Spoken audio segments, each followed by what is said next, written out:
Hello friends, वर्ण विचार आज हम करेंगे। यह हिंदी का टॉपिक है। यह C TET, UP TET, super TET के लिए काफ़ी इम्पोर्टेंट है सिलेबस के हिसाब से, और यहाँ से क्वेश्चन आंसर आते ही आते हैं।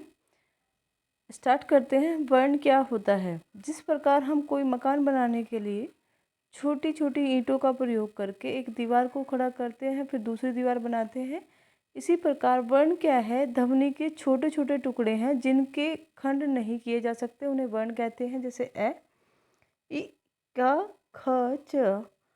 यानी कि वर्ण जो है, वर्ण से फिर शब्द बनेंगे, शब्द से फिर वाक्य बनेंगे। तो वर्ण वह ध्वनि का वह खंड है जिसे दोबारा खंड नहीं किया जा सकता या जिसका टुकड़ा नहीं किया जा सकता।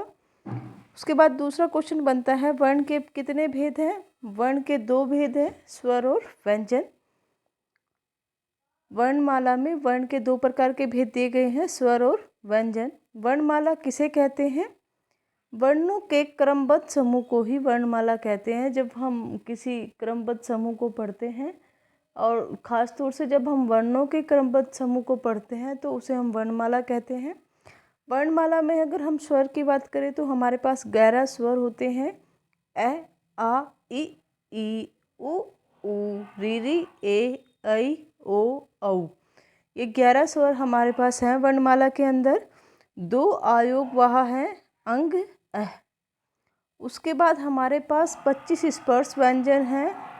क, ख, ग, घ, ढ, च, छ, ज, झ, न, त, ट, ठ, ड, ढ, ण, त, थ, द, ध, न, प, फ, ब, भ, म। ये हमारे पास 25 स्पर्श व्यंजन हैं। उसके बाद 4 अंतस्थ व्यंजन हैं, य, र, ल, व। 4 ऊष्म व्यंजन हैं, श, श, ह। 4 संयुक्त व्यंजन हैं, क्षेत्र, अक्षत्रिय, त्रिय, अज्ञ, और इसे हम सर्मिक वाला श बोलते हैं। ड और ढ, ये हमारे पास जो है 2 अलग से व्यंजन हैं। कुल जो वर्णों की संख्या है हमारे पास 52 है, जिसमें 52 में से 11 स्वर हैं, 33 व्यंजन हैं। उसके बाद आता है कि स्वर किसे कहते हैं, इसके कितने प्रकार होते हैं। जिन ध्वनियों या वर्णों के उच्चारण में अन्य वर्णों की सहायता ना लेनी पड़े उन्हें स्वर कहते हैं। जैसे ए, आ, ई, उ। ये ऐसे शब्द होते हैं स्वर। आप अगर व्यंजन भी बोलोगे तो उनमें भी स्वर का प्रयोग करेंगे हम। जैसे का, उसमें आ की ध्वनि सुनाई दे रही है, क, ख, ग, घ।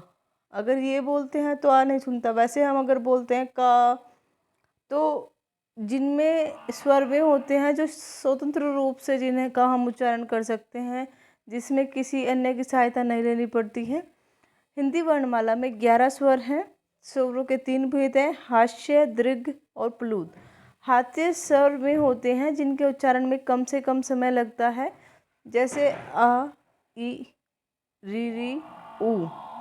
हिंदी में कुल 4 हास्य स्वर हैं जिन्हें मूल स्वर कहते हैं। जो मूल स्वर होते हैं उन्हें ही हास्य स्वर बोलते हैं। दीर्घ स्वर वे होते हैं जिनके उच्चारण में दुगना समय लगता है, क्योंकि इनमें मात्राएं लगी होती है। जैसे आ, ई, उ, ए, ऐ, ओ, औ। हिंदी में कुल 7 स्वर हैं जिनके उच्चारण दीर्घ रूप से होता है। प्लुत शब्द वे होते हैं जिनके उच्चारण में 3 गुना समय लगता है। जैसे अगर हम बोले ओम, ये त्रिमात्रिक होते हैं। अब यहाँ पे एक आपको टेबल बना के दिखा दिया गया है कि स्वर हमारे पास 3 प्रकार के होते हैं, ए, ई, उ, री। ये जो है हमारे पास हास्य स्वर होते हैं जिनके उच्चारण में बहुत कम समय लगता है।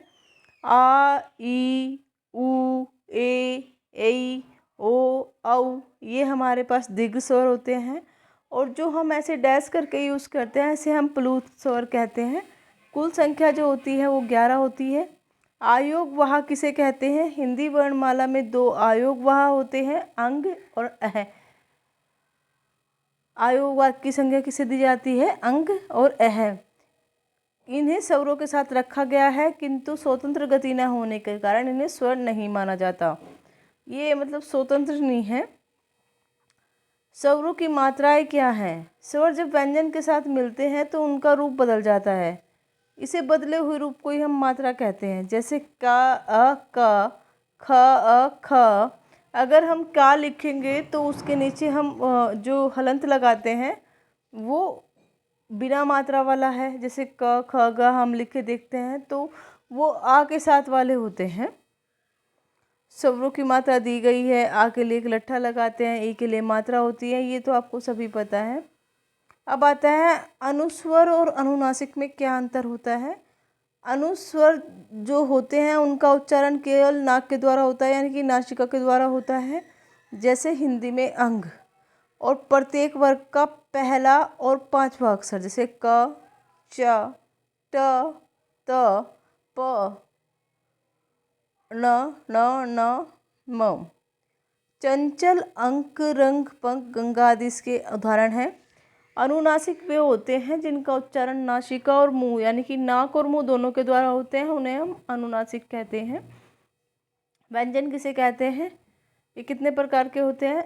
जिन वर्णों के उच्चारण में हम स्वरों की सहायता लेते हैं, यानी कि आ या आ का प्रयोग करें, उन्हें हम व्यंजन कहते हैं। व्यंजनों की संख्या कुल 33 है। व्यंजन भी 3 प्रकार के होते हैं: स्पर्श व्यंजन, अंतस्थित व्यंजन, ऊष्म व्यंजन। स्पर्श व्यंजन जिनके उच्चारण में वायु श्वास मुख के अलग अलग भागों को स्पर्श करती है। जैसे हमारे पास हिंदी वर्णमाला में इनकी संख्या 25 है: का वर्ग, च वर्ग, ट वर्ग, त वर्ग और प वर्ग। अंतस्थ व्यंजन में होते हैं जो मध्य या बीच में स्थित होते हैं। हिंदी वर्णमाला में कुछ व्यंजन या स्वर व्यंजन के मध्य आते हैं, इन्हें अंतस्थ व्यंजन कहते हैं। इनकी संख्या 4 होती है: या, रा, ला, वा।